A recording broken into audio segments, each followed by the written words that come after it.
Well, welcome to Design Review, the podcast for engineering your life. It is July 14th.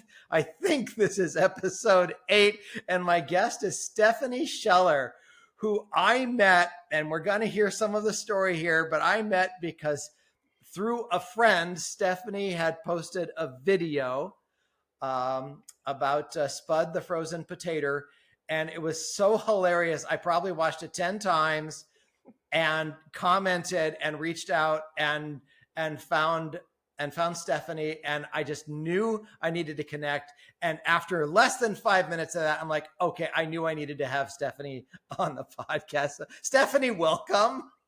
Hi. It's nice to get to talk in real time and not just back and forth via LinkedIn, which was also kind of in real time, but Well, introduce yourself. I think that people by this point know me a little bit, but they don't necessarily know you. So who are you and what do you do in life? I am a nerd who is really into music and fantasy writing and brain stuff. I use the brain stuff primarily to produce events. So I own an event production company, but we build our events around what we've coined the ADHD iOS, or the internal operating system. And so all of the understanding of the neurobiology of how the ADHD brain works, the dopamine dysregulation and the differences in the gray matter and the executive function, all these things. We build these events around that so that our people can actually stay focused, because our events are how do you grow your business. And surprisingly, there's a lot of ADHD people in the entrepreneurial world. I'm not sure what the combination is. But we build our events around that. And so I just joke that my job is to study the brain for a living and then figure out how to do something fun with it at our events. And somehow that released, a frozen potato video. I'll just say that, and it's apparently not an uncommon experience in my life these days, is that the more that I get to learn about you and what you're doing, the more I'm like, oh yeah, you have to be here. We have to have this discussion, just because I need to meet you and I need to get to know you better. So I love that. And yeah, ADHD entrepreneur. I have a feeling this isn't the end of our connection. It's just the beginning. I also see a violin being lovely backlit in your background, Yes. and in your profile. And so music's gonna come up too, because why not? Because you distracted me with it. I know. You got that. I got a monkey. So we got our own stuff, and he's got a story too. So presuming we can actually fit this into 45 minutes or so. The big assumption, but sure, yeah. Well, you got to start with something. The format of Design Reviews, we talk about a project that you're up to, and it's of your choice, and it can shift at any given moment. But we'll check in about what your reason for it was, what your background was, how it's doing, all that fun stuff. So, what project are we going to talk about today? And it can be Spud, which I would love. Well, let's talk about Spud and the ADHD iOS, because they go hand in hand. Okay. Just and also, I do believe there's another character I have not met, Skitter the Squirrel. Yes, Skitter the Squirrel. We can talk about him too. Skitter the Squirrel is actually how we found Spud the Tater. So you can tell me where you want to go with this. But well, first of all, let's back up to, because not everybody has seen the videos yet. By the time they get this, we'll put links of the videos. So meanwhile, give enough background so that introducing Spud will make some sense. And I'm going to give you great leeway in how you do that. How we do that. Set us up with the why. Oh, okay. The answer. So we're gonna the short version is I have a very ADHD team, and some of us got on a brainstorming session a few weeks ago, and I threw out a prompt for us to start with, and we ended up with me getting the Spud video literally 4 hours later completely. That's the short version. The background is as we've developed as an events production company over the years, and we realized post-pandemic, when we had really big growth in the pandemic, which was weird for an events company, and we realized that the common like the secret sauce was that our events were built for the ADHD brain. We built them for my brain, which meant we ended up with a lot of ADHD people who all loved them. And so when I was trying to figure out like how do we like integrate this further, and that led to like me studying, like going crazy nuts on what exactly are the differentiators from a neurobiology, not just a, whatever, but like let's actually dig into this. But what it led to was a lot of people being confused about our events. And so then thinking, oh, you do events for ADHD people, like, so can I send my kid? If your kid has a business, sure, but like otherwise, I don't know what he's going to learn at my event about how to market your business. So we backed up and we said, okay, we needed a different way to frame this. What we are, Grow Disrupt, is an events production company that is built on the ADHD iOS, which is a separate brand that we launched that is all about the neurobiology of how the ADHD brain functions. The whole brand exists to create this safe space where you're going to learn like actual what's going on in your brain, as well as just be able to enjoy it and have fun with it. And so we launched iOS earlier this year, and we've just been having fun with it. Like it's really just been our playground. And I went to my team in, I guess this was just last month, really. And I said, hey, I want to run a brainstorm session on what's some of the content we can do for iOS. And this stupid video had just dropped about a squirrel, like that was like, it'd gone viral on TikTok. And it's this squirrel like jumping over a stick, and like she said it to like Eye of the Tiger. So like the squirrel acts like he's like gonna fight someone. It's hilarious, and it's like an actual video. I was like, y'all know what we should do. We should like stitch this video with just like the sound that goes, I'm a potato, and just have the first thing say, some days my ADHD be like, spastic squirrel, and some days it be like, and then throw a potato on the couch. I'm a potato. And we all are cracking up. We're like, this is amazing. So we throw the video together, we throw it out there, it goes viral. We're like, oh, we need a follow up to this. And then introduced, so as we were sitting there, we were like, this is actually really great, because if you think about it, right? Everyone thinks ADHD is the spastic side, right? It's the hyper energy, it's the can't focus, it's all this, but it's not always. Sometimes it's the executive dysfunction, and it's sitting on the couch going, I need to do the thing. I need to do the thing and not, right? And so we were like, we started with Skitter the spastic squirrel as our little mascot. And then at that point we were like, we really need to have like the two sides of this. We need Spud the Frozen Tater. And so we joked around about this, and literally like 20 minutes after I got off, actually while we were on the call, Chrissy is writing lyrics, throwing them in the chat. She's like, what if we did this? And what if we did this? And then like 20 minutes after we got off the call, Susanna sends over a recording of her singing and playing the lyrics Chrissy wrote with her guitar. And then 4 hours later, I got this video, and I was like, did y'all get any other work done today? No, we now have 12 verses of Spud the Frozen Potato. And I love that. I love that part of the story as much as anything else. Because, I so identify, well, one with Spud. Absolutely. He's my hero. And also with the idea that all of a sudden some idea happened and it's like fully fleshed out in a matter of hours. All other priorities just swept away. You could only do stuff like that with an ADHD crew. Yes.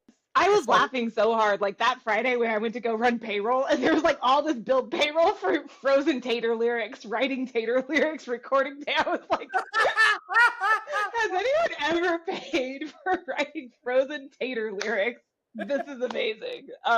It was, but yeah, I was like, this is very classically ADHD. Like both of them the next day were like, probably should have done other stuff, but I got excited. So we have 12 verses of Spud the Frozen Tater that will be coming out. It's fantastic. I can't wait. And I'm going to have to work on forgiving you for not letting me know about the sequels. I thought maybe there was a plan to like release it with this podcast, but no. Okay, you don't really think I could have held them back? No. Like just pushing these. They were gone. Horses are gone. Feigned offense. I'm amused more than anything else, and I have looked forward to them since I posted about that we were going to be doing this podcast. So I'm so excited because you noticed like I reposted the video and tagged you on it because because Spud's my hero. And the classic line of dysfunctional potato. I'll get to it later. That's just like classic. I'll give you as a little like to make up for not sending you the video. I'll give you a little sneak peek of what we were doing. So if you listen to the songs, each time Spud gets to the ending, dysfunctional potato, he gets like longer and more like dramatic. And so every single time it's like dysfunctional. So by the end, he's like holding that note. So you'll be able to watch him get more and more dramatic all the way through these videos. So there you go. I am not going to get any work done today at all. I love that though, because, well, I mean, something goes viral because it like resonates. Yeah. And that aspect is really familiar to me. Yeah. And, waiting. I mean, I used to think, still operate this way often, that I needed to be motivated to be able to do something. So then I would attack the I need to get motivated part. Oh yeah. And if I didn't, then I couldn't do the thing because I wasn't motivated. It's been a long, sometimes hard fought lesson that I have to learn every day. That I can do something even when I'm not motivated. And I'm an ADHD person. I found out late in life. I thought I was bipolar. Oh. I took lithium for 35 years. So it's really interesting to me the number of people who get a different diagnosis. Like this is a reoccurring issue of people getting diagnosed with something else that is then treated forever that turns out to be a side effect. One of the girls on my team has OCD. They spent years, medication, therapy, treating the OCD. Once they realized it was actually the ADHD and started treating the ADHD, the OCD tendencies dropped dramatically. Go figure. Well, and in my case, my story is a little bit more convoluted. And, you're my guest on my podcast, but part of what you get inflicted by is how I resonate with your story. But yeah, I thought I was bipolar because I would go through these like elevated moods where like my mind would go faster than anyone could keep up with, including me. And it would do that for like 3 days at a time. And I would have these grand ideas, and I didn't produce videos like you did, but I did my own fair share. Right. Yeah. I wrote field shows. I created business plans. I have an entire business I created called Engineer It Outdoor Products that was the result of, basically crowdsourcing design on trailer modifications. So I've done things like that out of great enthusiasm. And I'll say that I felt really good while I was doing that, but then inevitably crash. And then the crash would result in like a week's worth of inability to function, inability to like I would sit at my computer for 6-8 hours and do almost nothing. And then in those times, I would also then push really, really hard, which meant I would get very little sleep because, I didn't do the work during the day. Now I got to do it at night. And I went through loops of that. I also had a father who had been diagnosed as bipolar. And I, read that, 1 in 4, children get it or whatever. And I'm like, okay, well, I'd had these behaviors. I was doing this kind of stuff. I went to a psychiatrist, went through 3 levels of intake and said, I think I'm bipolar because I do this, this, and this, and this. My dad has it. They didn't do anything other than say, okay, here's lithium. Okay, so similar story. When I told my doc that I have ADHD, he was like, oh, okay, all right. Did you want to, like, and I was like, you're not going to like, you don't have my test. He was like, oh, well, did you want medicine for it? I was just like, okay, all right. Yeah. I'm really special. And this conversation may be the real point of the podcast, but fine. So yeah, I'm like, I took lithium, which is, an anti-manic medication. It did slow me down. And I also had decades and decades of therapy. And my last therapist tried to tell me, and I resisted it like crazy. Do you think you might have ADHD? And I'm like, well, no, but like coffee doesn't like help, so clearly I don't. And then I went through an eval. The eval pretty much showed some of the similar stuff. Anyway, I tried Adderall, and it allowed me to focus at a level on mundane things I'd never experienced before, to the point where like I was crying because I'd lived 55 years by that point.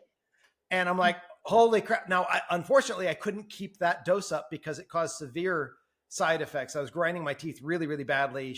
I was damaging my tongue on my teeth. So I decreased the dosage enough that it didn't do that much damage, but it did some help. Ultimately, I'm now on nothing. I'm doing a lot of deep work to do emotional regulation, which is part of what I do in my coaching work. So now I'm able to maintain, but the thing is, a huge thing happened when I stopped treating it as a defect and a disease and something wrong with me that I had to medicate so that I could be normal-ish. And when I discovered through actually a work program, there's like work, communications around ADHD. And in them, they talked about some of the benefits, which I'm like, I've never heard about that. Well, now we got like whole crews, the whole weird LinkedIn population. Most of us are neurodivergent, and we often talk about the benefits, which apparently includes producing videos of ADHD. And now the idea of my brain just works different from the quote unquote norm. Yeah. It's not worse. It's not damaged. It's not broken. It's just different. And there's some real serious gifts that I get to have. One of them is I'm a visionary, and I also see patterns that a lot of normal people don't see.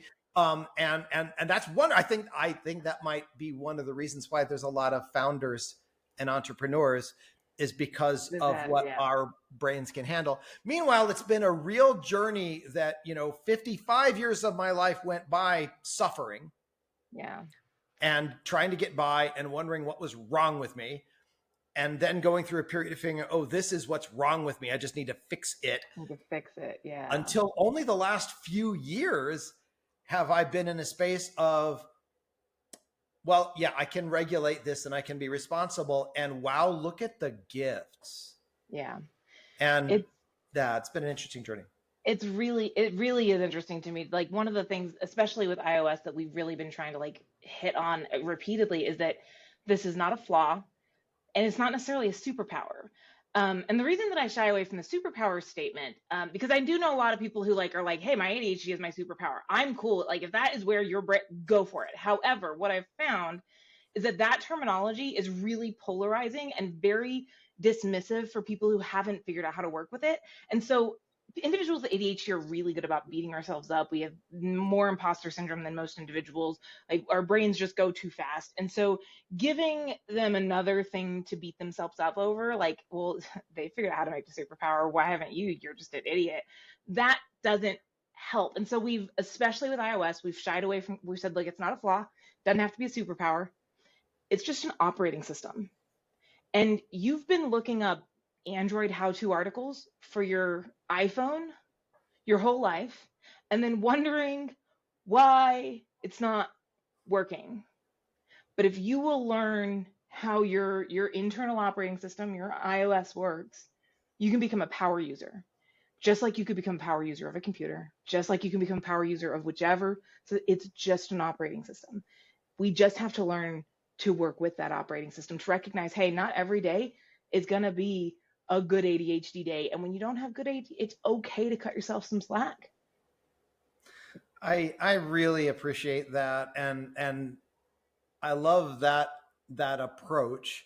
I mean, ultimately, part of what I've had to learn, I'm also, in recovering, I'm a recovering codependent and a love addict. So I will say that I have had to learn the hard way, how to find emotional regulation in my life, given that my brain has, because of my conditioning as a young person, learned to over exaggerate everything, up or Everything. down.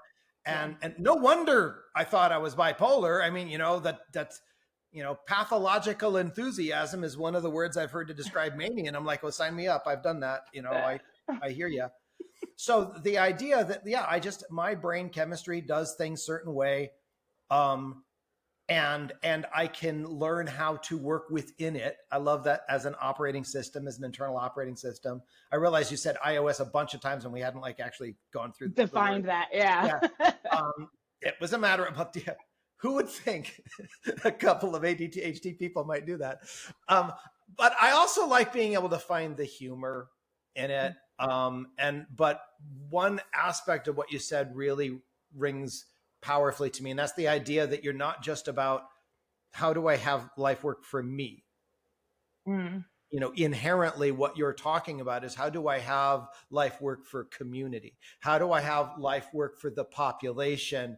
And that mindset is part of why I wanted to talk to you, because it's not just about look at me, Yeah.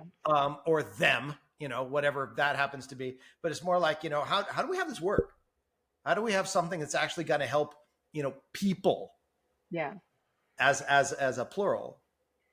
And can we reframe some of the perspectives out there that are not helpful, that then help it work better for a wider group, right? Like that is really, that was the number one. I was like, how do we reframe ADHD for people and get them to stop thinking about it traditionally? And that was, I had a guy sit down with me, brilliant individual, and in like an hour of brainstorming came up with the iOS idea. And I'm big on helping find the stuff that works for you. I do it with my team. Like I work hard on that, and I love being able to bring that to a wider group too. I really appreciate it, and you're doing the world a service, and I want more people to know what you guys are up to. Now, your company name flashed by really, really quickly, and I didn't even process it. I know iOS, I know Spud. What's the name of the company? Company is Grow Disrupt. Like grow your business in a new and disruptive way because you're ADHD, so you're probably not going to do the same thing as everyone else anyhow. Grow Disrupt. Is there a hyphen there? There's no hyphen. It's just grow disrupt. What? 1, 2. There you go. Grow disrupt. Super simple. Gotcha. And so you produce events. Can you say more about what the events are like? Yes.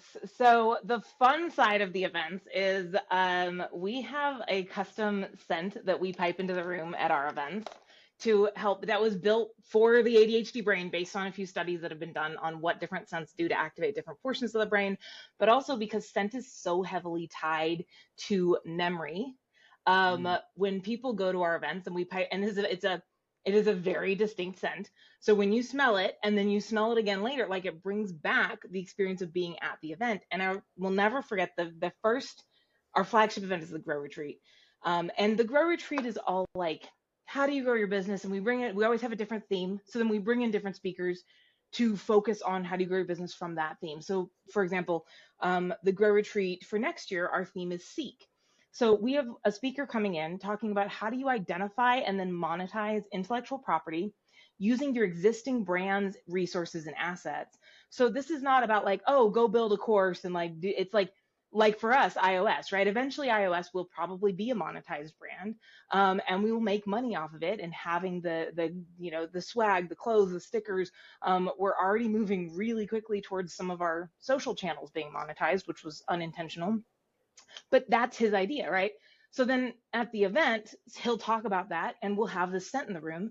So then we send people home with some of it. And throughout the year, as they're working on implementing what they learned at the event, now they can actually smell that scent and go back to it.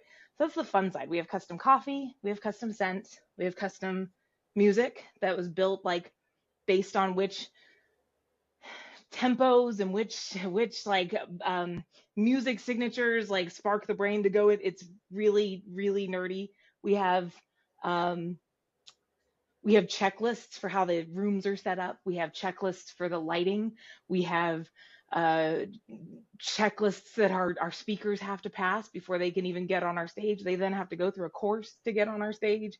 And then the way the agenda is put together is also built around like, how do we get their brains pulled this direction and then get them started implementing? Because implementation is the hardest part. So like literally everything, our events are 2-day events or 3-day events or whatever, but they start 2 weeks prior when we start dripping very intentional information to people and instructions and guidelines that are written to process easily into the ADHD brain and stick.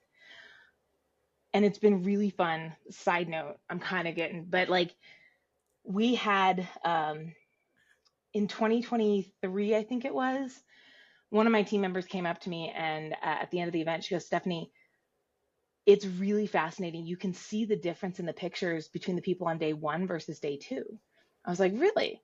What do you mean? And she's showing me. And like the pictures on day 1, people are happy, but you can see like bags under eyes and they're tired. Day 2, they're not. They're excited. They are. And we looked at that and we're like, we got to get them to come in looking like day 2. And so we started changing up everything we do for 2 weeks prior so that they're coming in hyped up and excited and already in that space. That's the type of stuff like it's a how do you grow your business event. And the funniest thing is 40% of our audience is not ADHD. They're not even self-diagnosed ADHD. When we said we were doing this, I had people come to me and be like, am I not allowed to come back? Like everything that works for a neurodivergent brain works for a neuronormie brain. I love that. So where are your events held? They are all over. So we're based out of Texas. So our flagship event is usually here in Texas. And then the Growcation actually rotates around the United States. And we are actually launching one in October that is going to be virtual. Ask me how long it took us to figure out how to do a virtual event for ADHD brains. That's been fun. But that one will actually be virtual and will be open to anyone in the US and really in the world. We've done a few virtual events and we've always had people coming in from all over Australia and the UK and Latin America. So it'll be interesting to see who we get for this one too. Well, I need to make sure I'm on your mailing list. I can make sure that happens. I just have this feeling that I'm going to need to get to some of your events. I also had this vision while you were talking about it, about speaking at one of your events. We'll talk about that later. You never know. Because I can get you the checklist so you can see if you match that. And if you do, then yes. The skitter is present. Yeah, so it's no, I love the intentionality and the solution focus on, we haven't articulated it literally as here's the problem, here's the solution, but everything you say is in that format. Everything you're doing, everything you're talking about is done with the idea of helping greater success, greater, transference and digestion and repeatability and usability for your population. And I also, as you're talking about all this stuff, I'm not surprised that, what in the recovery community we would call normies, benefit from it. Because one of the things I found in the 6.5 years I've been doing 12-step work is I haven't met one person that wouldn't benefit from that type of program. It's enormously powerful. Yeah. And, the thing is that it's work, and usually it's only once life has gotten really, really hard that people bother to do that kind of work. But I'll just say that the life I have as a result of that work is far better than the life I would have had if I'd never had to do it. Yeah. So I'm not surprised that your events are of value to the greater population. And I super appreciate that you're really trying to make a difference in a non-palliative way for the population. It really speaks to me. So thank you for doing that. I'm glad. That was what I wanted and needed and had such a hard time finding when I started. Like, it's been such a process to get here. but it is just like, and I still, that's our North Star a lot of times is like, what is it that I need? And not to be selfish, but I don't think I'm that. There's a lot of ways I am, unique and special. I'm not trying to downplay that, but like there's a lot of ways that I'm not all that special. And there's a lot of other people who need the same things that I need. And Absolutely. so if we can pursue that and open it up to other people, like fantastic. That's all I've ever wanted. Our message, everything we do, the thing I remind my team about constantly is that like we don't actually produce events. I know I said we do. But what we actually do is we create space for these passionate visionaries to reconnect with who they already are, but lose sight of in the day to day, and what they need to do to grow their business. Because very seldomly does anyone come to our event and get an idea they never had before. A lot of times they get ideas for how to implement something they wanted to do, knew they needed to do, and the steps to make it happen. And that is always our go-to. Yeah, and like you said earlier, like the execution's hard part. At least for me, yes. Well, for a number of reasons, the execution's hard. One is that like my brain thinks of concepts and ideas so fast that it's hard to like even remember them all. I have so many like irons in the fire, even with my coaching business that's a year old, that like I don't have to come up with new ideas ever. Right. I just got to follow up Finish on the some idea. of these ones. Yeah. I can farm them out, license them perhaps. But the execution part's been really hard. And another reason is because I get distracted. Some of it is Spud stuff, some of it is Skitter stuff. And, I'll adopt all your terminology by the time we're done with this. Perfect. But we've done that internally. We now have people in our Slack channel will be like, I'm having a tater day. Well, yeah, you even described in some of your stuff as like, what a Skitter moment was something that you had said. Yes. Yep. We have lots of those. Yeah. Well, and I love being able to laugh about it and have compassion, because I spent a lifetime, as you said, beating myself up. I really thought I thought it would do some good to like, punish myself somehow. Yeah. No, it doesn't. I had this idea that if I beat myself up, I would push myself harder. That like if I was hard on myself, I would accomplish more, which I felt like I had to do because all of my life I had all of these people going, oh my God, you have such potential. Oh my God, you're going to do such great things. I had people be like, you're like Oprah Winfrey meets Tony Robbins meets J.K. Rowling, like all of this. And I was just like, oh my God, I have to live up to this. Like, and so I had this idea, and it took a long time to like dig it out of like this idea that like the harder I was on myself, then it was kind of twofold. Like if I'm hard on myself, then I'll accomplish more. But if I don't accomplish more, then I already beat myself up for it. It was just like this like horrible mindset that has been pervasive. And how we got that mindset may be a little bit of modeling from family of origin, or so many things behind that one. Perhaps, just maybe. And I can speak for me at least. They've done really like interesting studies, like ADHD individuals, neurodivergent individuals receive like, and I don't remember the exact number, it's either like 7 times or 10 times more degrading like commentary feedback notes from people by the time they reach middle school than any other. So like it was something like, hey, a normal kid has received maybe 20,000 negative messages, and a neurodivergent kid has received like 70,000 negative messages about themselves. Just been all of these things like just even sometimes it's just a silly little like, hey, no, we don't do that here. Yeah. Well, and I was a sensitive kid to begin with, which meant it did not take much to cross my threshold of, I did something wrong. Yeah. And we internalize it so quickly. And then it transfers really quickly into, I'm a bad person, or I'm incapable, or I need to prove myself, or I need to work harder, or I can't X, whatever, that algebra looks like. And so learning, it's amazing that there hasn't been more messaging out there that, well, one, that doesn't work. that, carrot and stick Stick never produces a works long result. term. Right. But no, it's not sustainable. But meanwhile, and I learned this when I was doing musical, marching groups growing up, is that, when I was a teenager, I was a really aggressive, hyper driven human being. And not too many people's friend. And I learned that you got far better results by being encouraging and accepting and supporting. Mm-hmm. Now I learned that about other people. But not about yourself, because It for took a lot you, you longer. accomplished a whole lot while being beat up.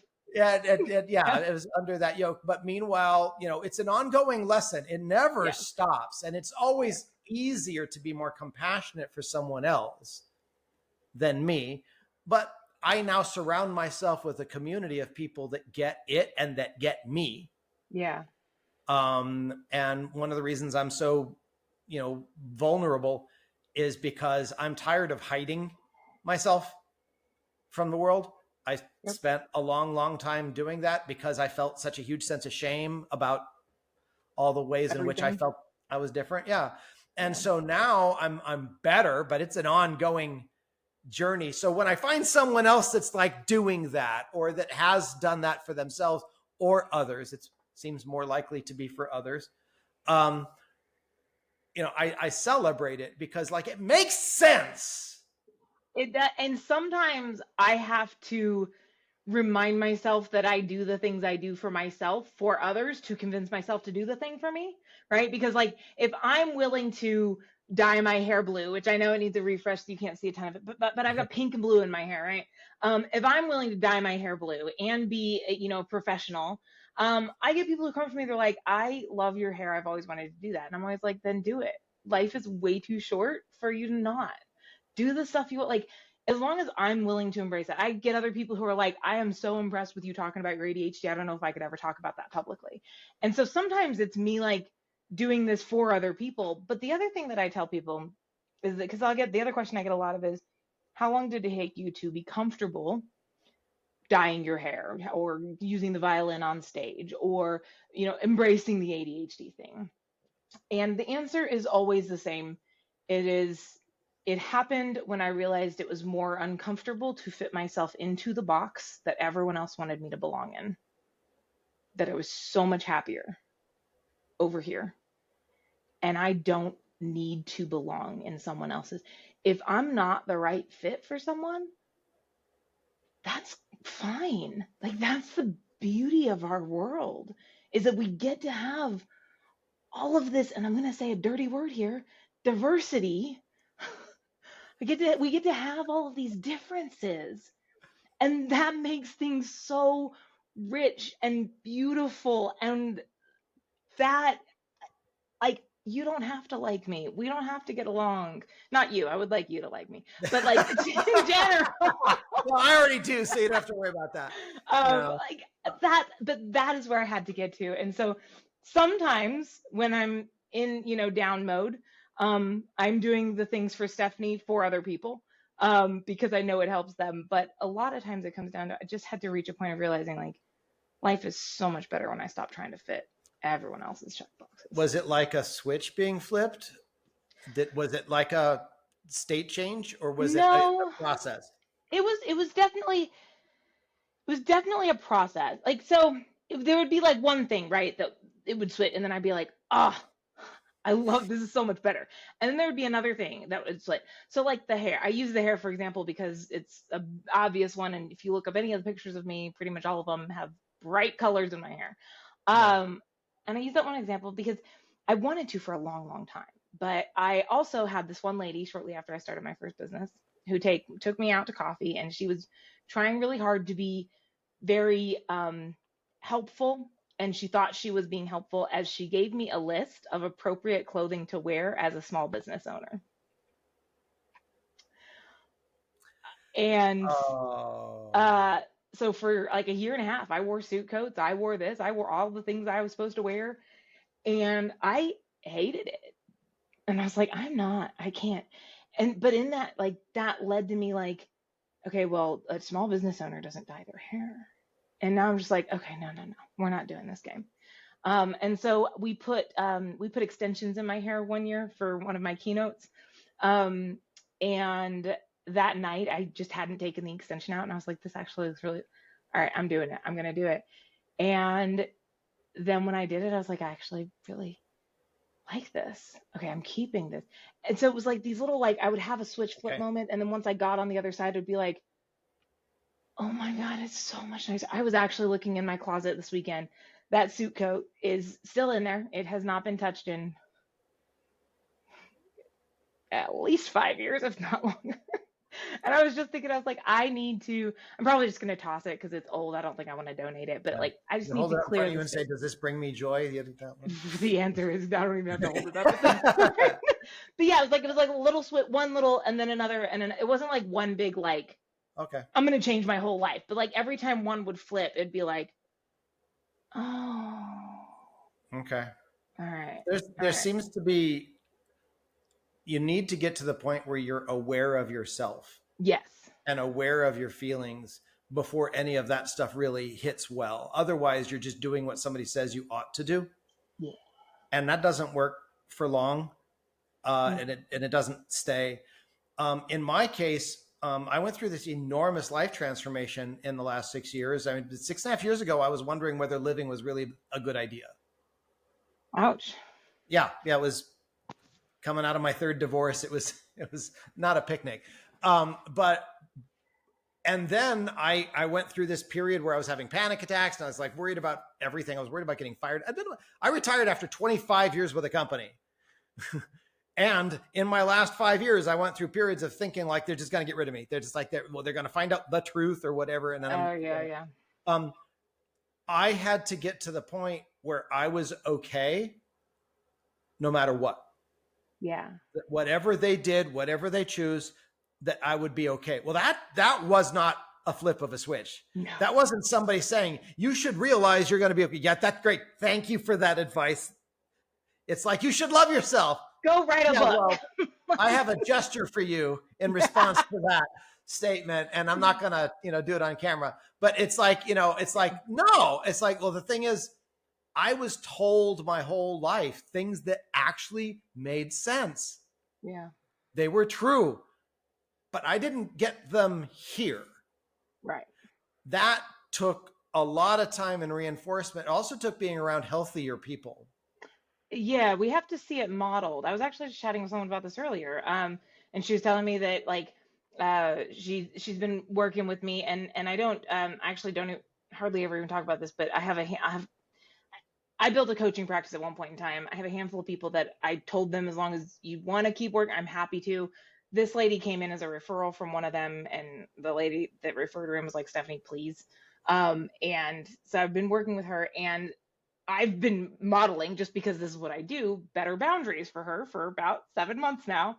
And she was telling me about how she set this boundary that like she's never been able to set before, and she just did it automatically. She got off the phone. Her boyfriend was like, she was like, oh my God, I think I should.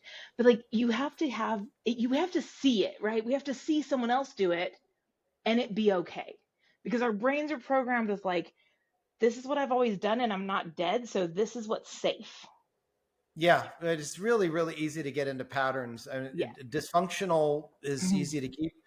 And yeah, I can already tell I could do 3-4 more episodes with you, no problem. So we're going to have to like end up bringing this one to the close, even though like I desperately want to like just stay on the call for another hour. But yeah, that in fact, I'd like to like maybe return to that topic and bring it, because it's really, really resonant with me.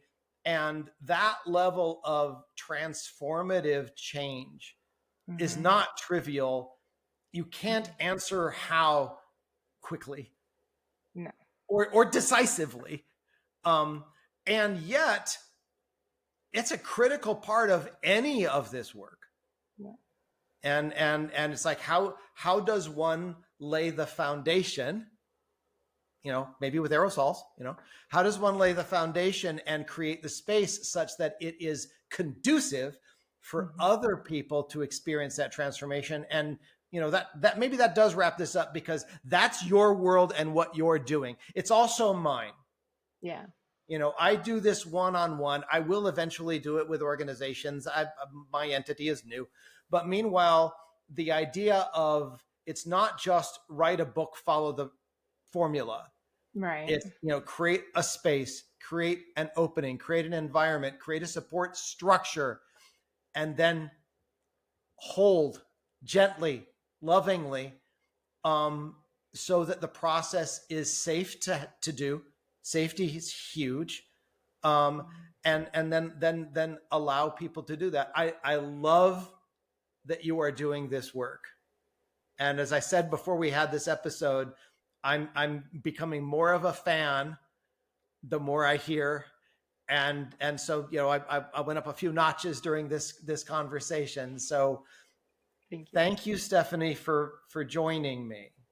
Thank you for having me on and giving me space to just come and have a just a chill conversation. I wholly agree with it. I've studied emotional intelligence since really 2017, when someone handed me a book, and inside that book there was a line about how sales reps with emotional intelligence make like 10 times more than sales reps. And so I was like, well, I do the sales for the company. And it's been one of the best things I've studied. I think understanding how to connect with people and learning to have empathy with them and can like be there, that space they need. That is, so I appreciate you creating that space for me to come and hang out for a little while today. And Oh, sounds like it my will not be our last.